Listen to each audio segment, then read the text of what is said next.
iha samsare bahudustare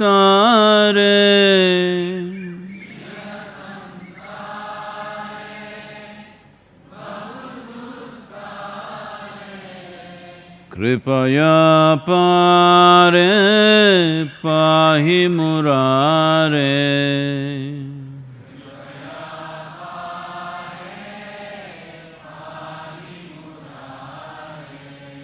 kripaya pare pahi murare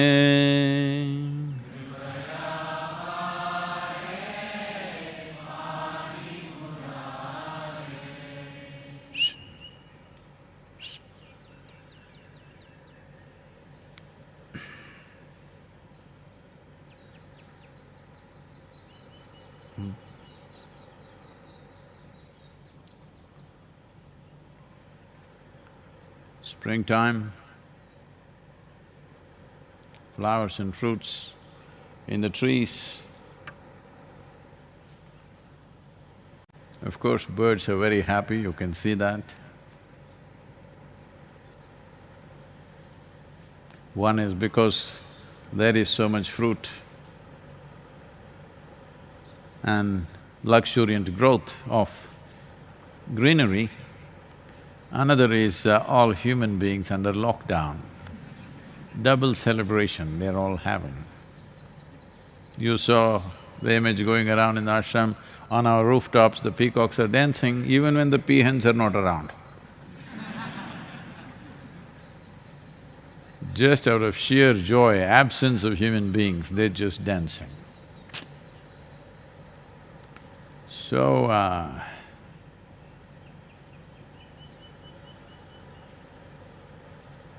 let me read a poem to you. It's called Dirty Little Logic.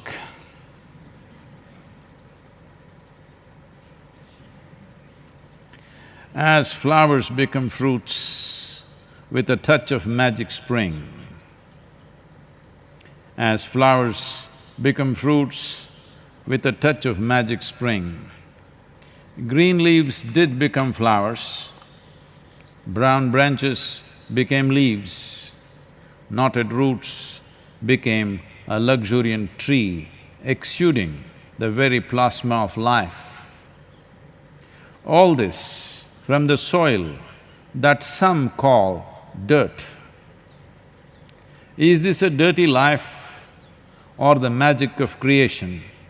You shall know as per your incline. All this from the soil that some call dirt. Is this a dirty life or the magic of creation? You shall know as per your incline. Incline to pay attention to the magic of creation or engrossed in your own dirty little logic.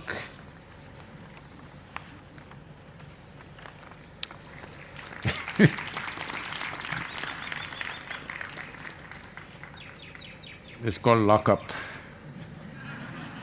Up, not down. Do you need to be locked down or do you possess the needed sense to sanitize, distance and disinfect? Do you need to be locked down or do you possess the needed sense to sanitize, distance and disinfect?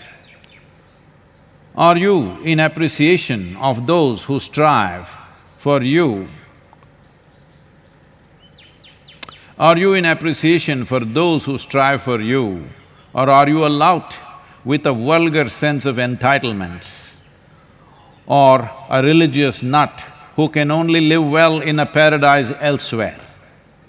If you have no sensitivity to appreciate the dedication, commitment and selflessness with which doctors, nurses, police and even most politicians are striving to save your life and mine, what you need is not lock down, lock up.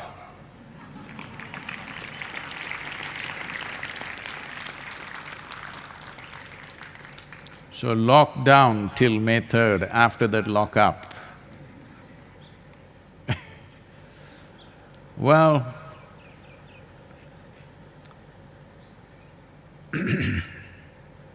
there are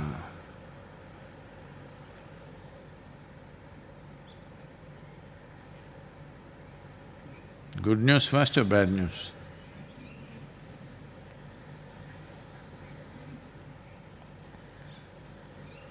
The good news is, certain nations which were majorly hit, like Italy and Spain, sort of brought it under control, but with lockdown. When the lockdown is relaxed, what'll happen, that's another matter. But right now, the number of deaths have come down considerably, number of new infections have come down. Even in India, it's taking a downward trend. Though the fatalities have crossed 500 in India, the curve is slowly dipping. And the hotspots where infections were either being spread by ignorance or intent have been all barricaded and separated, so under control. In those places, a certain number of deaths have happened, so they are also getting disciplined a little bit. So on the whole, it is slowly dipping, which is a very good sign. But tomorrow is 20th, tomorrow midnight onwards, some relaxation will happen for certain types of economic activity. Of course, agriculture and a few other vital industries which are needed to keep the society going. After this little bit of relaxation, we must see how the curve will move. And 3rd of May is not very far away, because the virus has shown certain other qualities that it possesses, which initially we did not realize. We thought it is only attacking the respiratory system, so we tried to find simple solutions for that. But now it is seen that it is damaging the what is called as T cells or the lymphocytes, which are the main forces within our bodies to fight the virus. They're compromising them, almost like how the HIV virus does. That means it's destroying the immune system at a certain level, maybe not at the same scale as HIV, but in a similar fashion. So this new sense of knowing about the virus is causing much concern, because our only answer to this was to boost the immune system. Now, we still don't have a vaccine, that's far away as far as we can see right now. The only thing was stronger immune system, but it is attacking the core of our immune system and neutralizing it. The T cells or the or the lymphocytes kind of do not know that they must fight the virus, because the virus goes and neutralizes them. This is a cause of much concern. I think it's worrying the scientists quite a bit, because simply treating it as a respiratory problem is not going to work, because it's attacking another more fundamental dimension within our human system. So, of course, there are people that I mentioned in the lock-up poem. There are people who are protesting. In United States, a few protests are happening against the lockdown, though it's not a complete lockdown like India. In India also, there are a few people here and there breaking the lockdown and, doing irresponsible things. Today, the Prime Minister has made an appeal for all the youth in the nation to take the leadership and see that lockdown is successful, because By making it a partial success, it's just waste of time, energy and economic damage to the nation. Only if it's a complete success, then it's worthwhile locking down. I lock down but you don't lock down, this is no use. We can as well, both of us go on the street and take our chance which one of us is going to die first. But women have an advantage. The virus is largely killing men. This is the good news I was about to give you. Because generally, women have better regulated immune systems because body is equipped to handle pregnancy. When the pregnancy happens, it is like a external or a foreign body within the woman's system, so the immune system is always at a more regulated condition.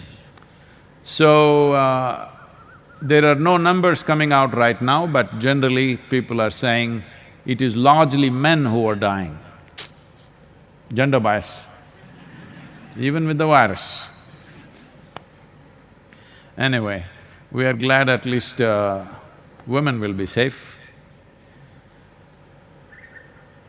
So, many things are taking shape, but the two things of great concern is they are not limiting themselves to the respiratory system. Kidney and liver damages have been noticed in some patients. We do not know if it's an isolated case or this could be a trend. And something of more concern is it is behaving like HIV virus, that it's attacking the immune system itself. Well, as most of you know by now, the real problem with this virus, though its fatality rates are not as high as SARS or MERS or even the Spanish flu of the past, the problem is asymptomatic transmission. There are many people who are infected, up to 3 weeks they have not shown any symptoms, but they are spreading. So that is the real challenge with this particular virus. So, all said and done, anyway in a couple of weeks, economic activity will be back. But the important thing is, even if government relaxes the lockdown, people must follow their own personal lockdown. Only do what is really necessary and keep distance, and whatever the respiratory etiquette that people have become conscious of, let's keep this not for lockdown period, for life, and sanitizing ourselves in such a way that we don't bring a second wave of infections. It is also feared in colder countries where temperatures go below 7 degrees, probably by October end or so. It is… some scientists are estimating that a second massive wave will come at that time, because winter is a time when people are naturally more susceptible to infections, and a much bigger wave may happen then. Having said all this, well, a human being is a resilient creature. We'll figure out something. Before that, we'll find a way. Till then, everybody must keep distance, and it's very important for your life, for your well-being and the well-being of others. You may think, I'm very strong, or you may think, I'm willing to die, because people are making such statements, I'm saying. Somebody says, I don't care, I'm willing to die, I have to go out and do what I have to do. You may be willing to die, but you need to understand you are a big problem, both alive and dead. Yes. If you just fall dead on the street, dead bodies can infect hundreds of people. So both alive and dead you are a problem. Please contain yourself and see that you are not a threat to everybody else. Because this sense of pride and entitlement is very strong in people, a whole lot of people. Maybe that's one reason why more men are dying. Danger means generally women step back very easily. A man cannot step back, he has to step forward when there is danger. That's his natural instinct. This happened, an American man was staying in a London hotel and another man came from Glasgow to meet him. And he asked him, when they met, he asked him, "From which country do you come from?" The American said, "From the greatest nation in the world." So this man from Glasgow said, "Me too, but you don't sound Scottish at all." So, these entitlements will infringe and cause much damage. This is not a time to be macho. This is not a macho time, this is a virus time. Step back, it's very, very important. There is no heroics with this. The heroics is in saving people's lives, the heroics is in protecting other people, the heroics is what I want to do. I will not do right now for the sake of everybody else. This is heroics. Please.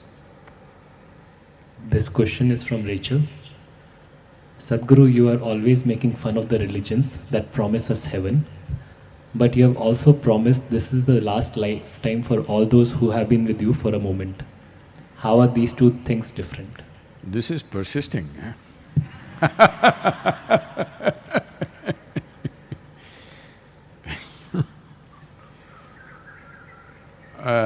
Between heaven and what I said? Heaven means heaven, paradise, whatever else they call it, Swarga. What it means is, in some places there is very good food, in some places rivers of wine flow, in some places other kinds of problems are there.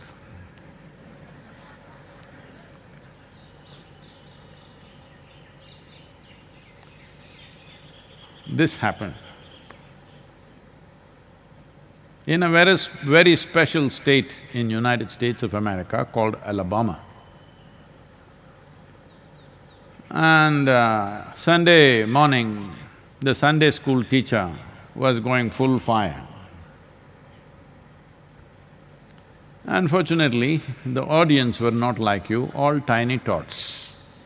Catch them young policy. Going in full fire in his rhetoric, he stopped and asked, "What do you have to do to go to heaven?" Little Mary, who always sits in the front row, stood up and said, "If I scrub the church floor every Sunday morning, I will go to heaven." Absolutely. Another little girl stood up and said, "If I share my pocket money with a less privileged friend of mine, I will go to heaven." Correct. Another little boy stood up and said, "If I help those who are in need, I will go to heaven." Correct. Little Tommy stood up and said, "You gotta die first." Well, that's a qualification, you got to die first. Once you die, first you must know, because, you know, our death book is titled as a book for all those who shall die, only for them. And most of you have realized you're all the dying sort. Not now, I don't want you to die of virus, at your own time. So you're all dying sort, you must know what is in heaven. You don't know? Well, in the Hindu heaven, food is very good. If you are a foodie, that's the place to go. They'll give you there is a vessel, it's an Akshay Patra. That is, you can eat as much as you want, it never gets empty, always it's full. So if you are a foodie, Hindu heaven is the best place for you to go. If you go to another place, there will be those white-gowned ladies floating in the clouds. If you like that kind of ambience, you go there. Their food is not good, rye bread and water.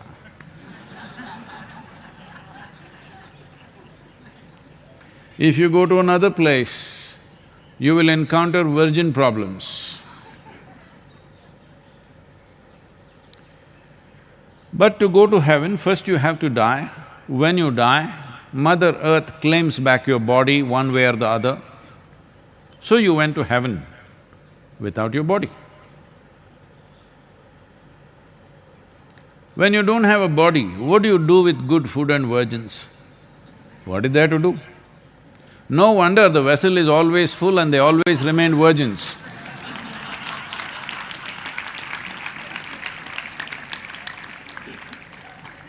If you go to the dining hall without a body, food will be like that only.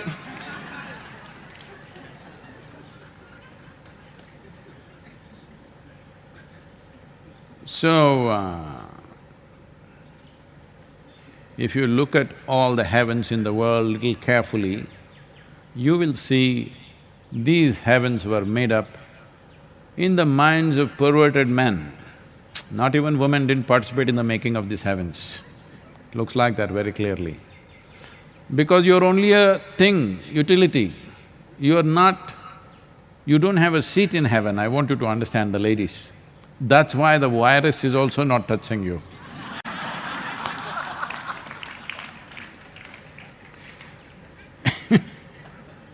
So, I did not offer heaven to anybody. If you understand, you as a life, you as a person, let's look at it as a person. You as a person was made with information, with food, material. If we take out all the imprints that you have, if we take out all the memory out of you, I am talking about conscious memory, unconscious memory, articulate memory, inarticulate memory, karmic memory, genetic memory, evolutionary memory, everything. We took out all the memory out of you. Do you believe you will have a form? Only because of all this memory functioning within you, you have taken this form, you think you are a person.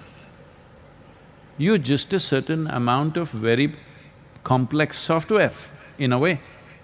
Right now, you should understand this, now they're building robotic human beings. See, that also, the first robotic human beings they create are women. Because you've been biased against in heaven, we're trying to make up here. So, they're beginning to have their own characteristics. They have their own character, a personality of their own. Because software is getting more and more complex, now slowly a personality is evolving. That's all that's happened with you. A very complex software, so you have a persona. So if we undo this software, you as a person will cease to exist. So it's up to you to see whether this is a reward or a threat, but it's neither. Because with a certain amount of a bubble that you created of information and material, you trapped a certain amount of life and it goes on for a period of time. At some point it has to dismantle itself. If you It is like a fruit. Once it is ripe, it'll fall. So we are only talking about ripening the life quickly. You want to ripen slowly, no problem. But before you get ripe enough, parrots, you hear them, they may eat you up.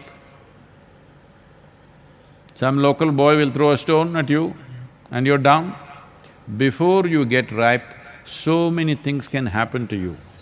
So what a wise one will do is, once he realizes there is a way to ripen quickly, he will start moving that way as quickly as possible. I only said, I will ripen you in such a way that naturally the fruit will fall.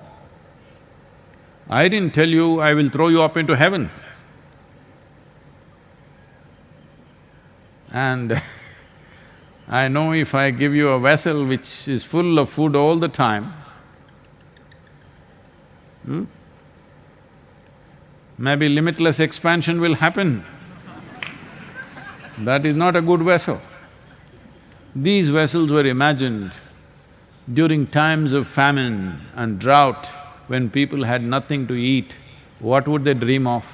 A vessel in their home which is always empty, with some grace, if this vessel becomes in such a way that it'll always be full. Akshaya. This is the dream of a hungry man. This is the dream of a man whose family is starving to death. But fortunately, that phase of life is gone. It's time you dream of something little better. It is time you dream of something little better. And the other dreams I don't want to go into, it'll get bad. So, I am talking about ripening you and dismantling the persona so that life just floats around as life in its full magnificence and beauty, not as a constipated person. A person is a constipated life, I want you to understand. However great a personality you are, personality is a limited existence. Once you're here as a person, it is you versus the universe. Whether you become conscious of it or not, it is you versus the universe all the time. So if you have seen enough of it, then you want to ripen quickly. I said, I can help you to ripen quickly and fall down, not fly up. This may look like a threat, oh, so Sadhguru is going to make us fall down. This is not my desire. That is how everything falls on this planet. You know, Isaac Newton told you, everything falls down only on this planet. There are other places, if you throw something, it keeps going up. But those places you are not fit to live. Where you are fit to live, if you drop something, it'll fall down and it's good place. Down is not a bad place. Up means getting lost, down means you found your earth, the most friendly planet for you. Down means you can fall down and, you know, the mango wants to fall down. It is not thinking of how you will enjoy the mango, it is thinking of falling down. And it's come with sufficient manure which you think is a fruit. And it wants to come up, another young mango tree wants to grow out of that, that's its desire. It's made sweet so that animals and you also can carry it far and throw the seed there, otherwise if all the seeds fall under the tree shade, what to do? It is hoping that you won't eat the seed. This is the wish of the mango tree, I'm just expressing because I'm in love with them. The mango tree is wishing that you will eat the fruit and have enough gratitude to plant the seed somewhere. That's its wish. But most human beings don't know mangoes come from a tree, they think it's come from a shop counter. So they're eating it and throwing it in the bin. No, no, the mango tree is just hoping. Out of 1,000 fruits that it produced, at least 100 will get planted, at least 10, 15, 20 in a season will become real trees. It's hoping. Please don't disappoint the mango trees. And don't disappoint me by going to heaven. Because it doesn't look like a good place at all to me. From whatever descriptions I have seen in different cultures, the description of heaven is not attractive at all. I see the Isha Yoga Center is much better than the descriptions that they have made.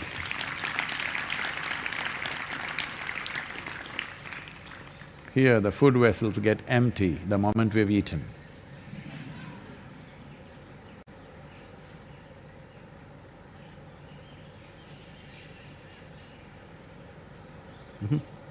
The next question is from Archana.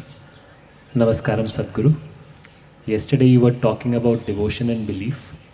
My question is, thought and emotion are connected and both are created by me. So one who is devoted may also have thoughts towards his object of devotion.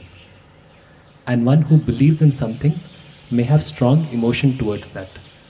So why is that a believer is less than a devotee?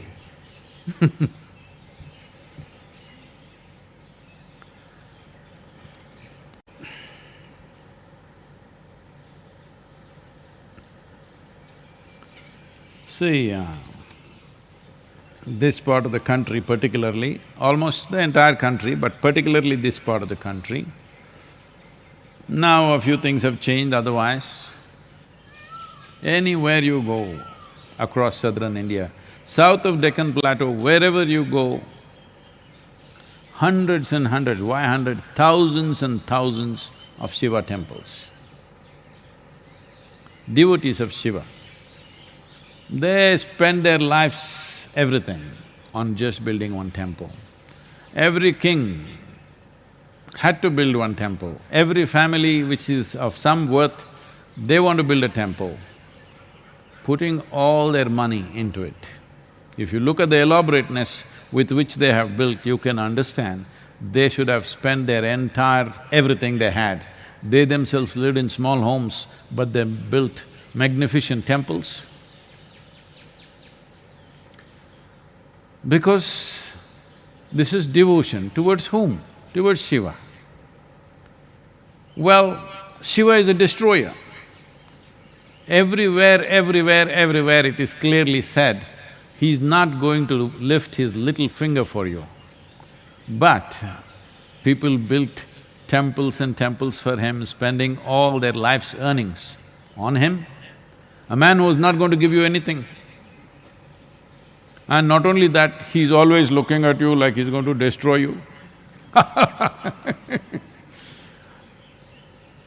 You know that incident where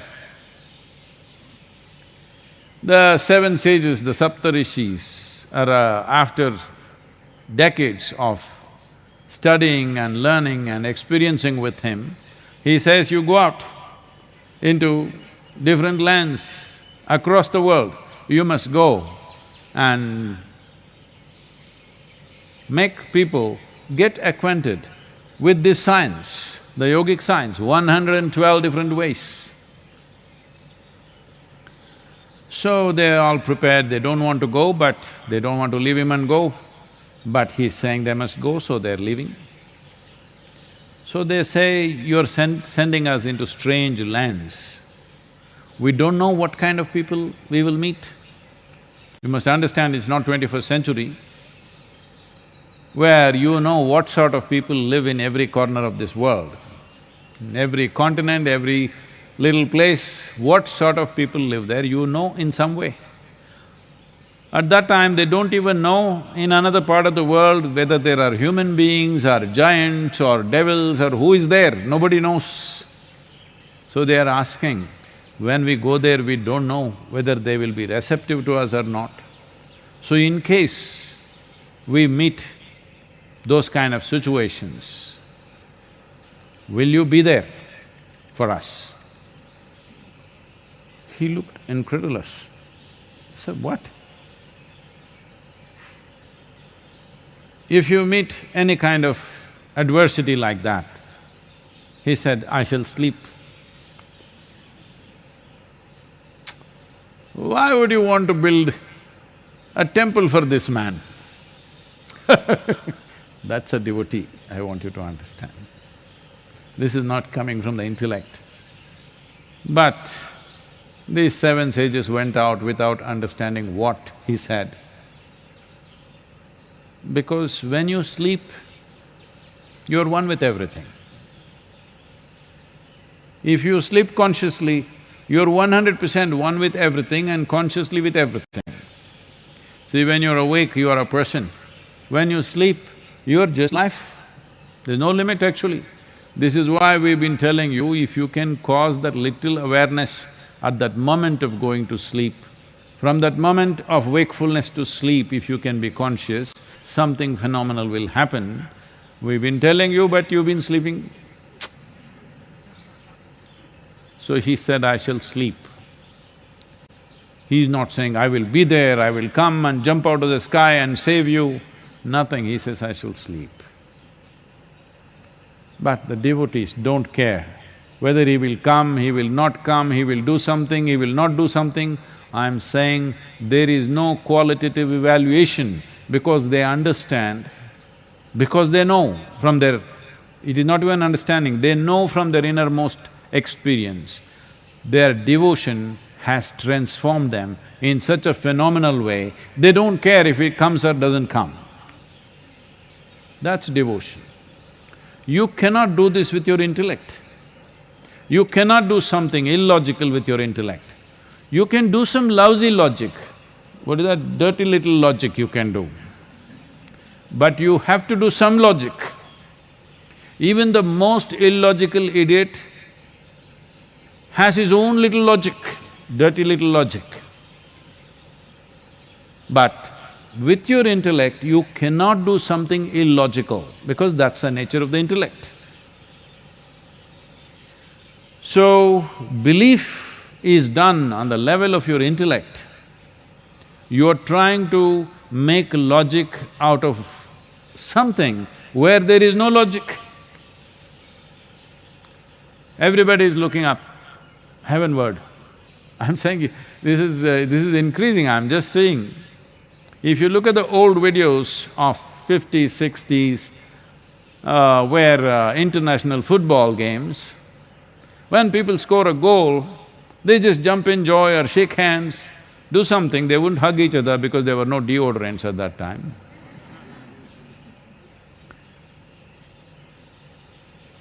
But nobody looked up and praised the Lord. But today, almost everybody, or most of them, the moment they score a goal on the cricket matches, well,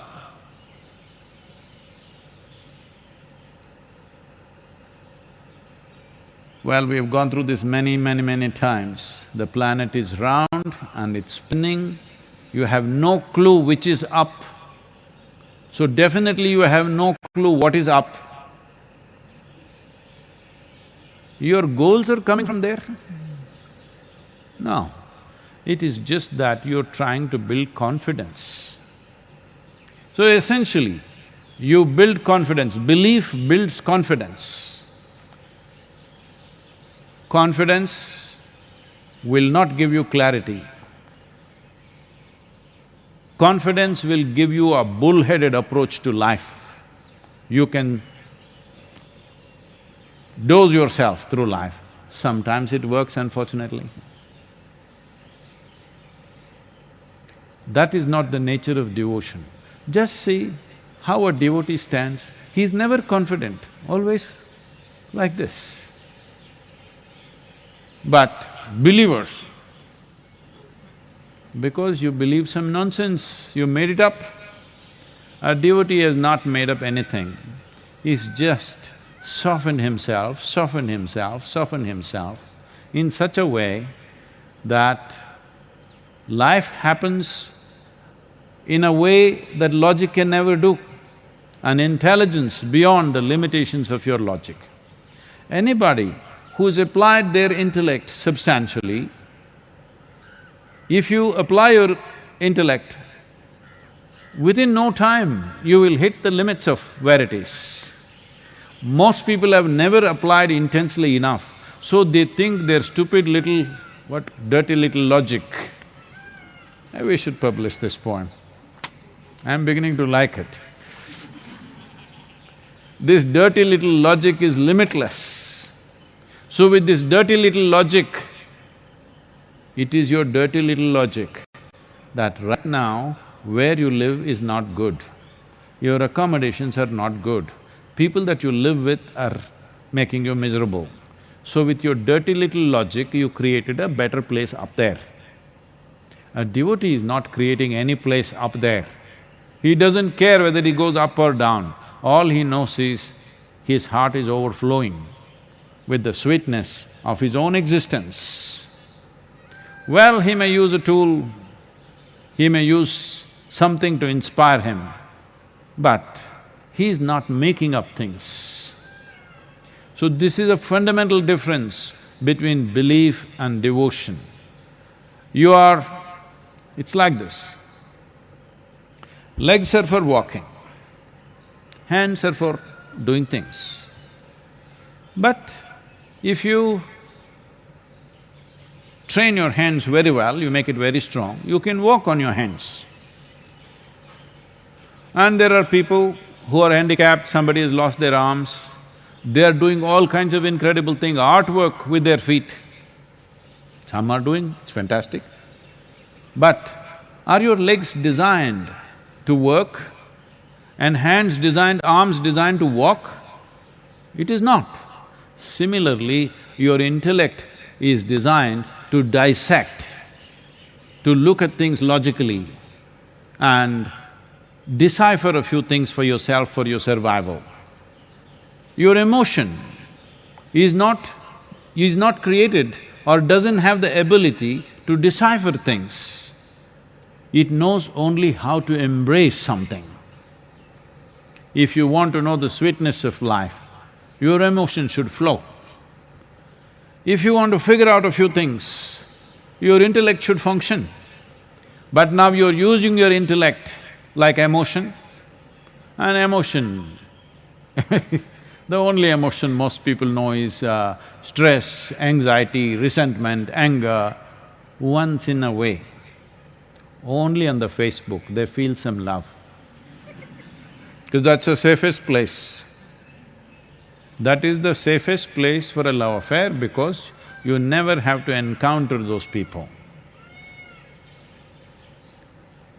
So, let us understand this. Intellect is not designed to illogically make up something, it is designed to decipher life as it is, the physicality of it, the material of it, so that you can function efficiently.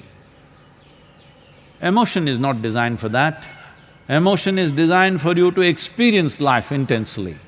If you use it the other way around, you want to walk on your hands and work with your legs, all the best.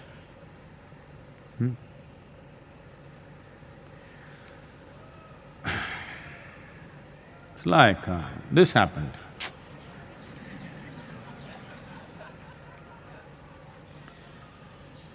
Shankaran Pillai was walking in the Orly, what that? Orly, yeah? Sea face in Mumbai, post-lockdown. So the first ones, when the lockdown is released, the first ones that'll come out are the criminals, the pickpockets, you know, because business is totally gone. So Shankaran Pillai also took a walk.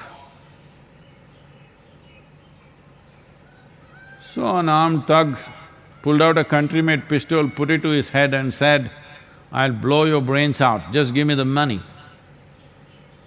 Shankaran Pillai said, in Mumbai, you can live without brains, but you can't live without money.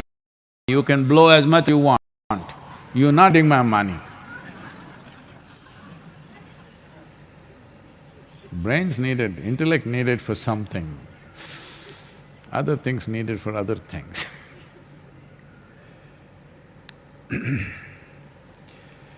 Yoga Yoga Yogeshwaraya Bhuta Bhuta Bhuteshwaraya Kala Kala Kaleshwaraya Shiva Shiva Sarveshwaraya Shambho Shambho Maha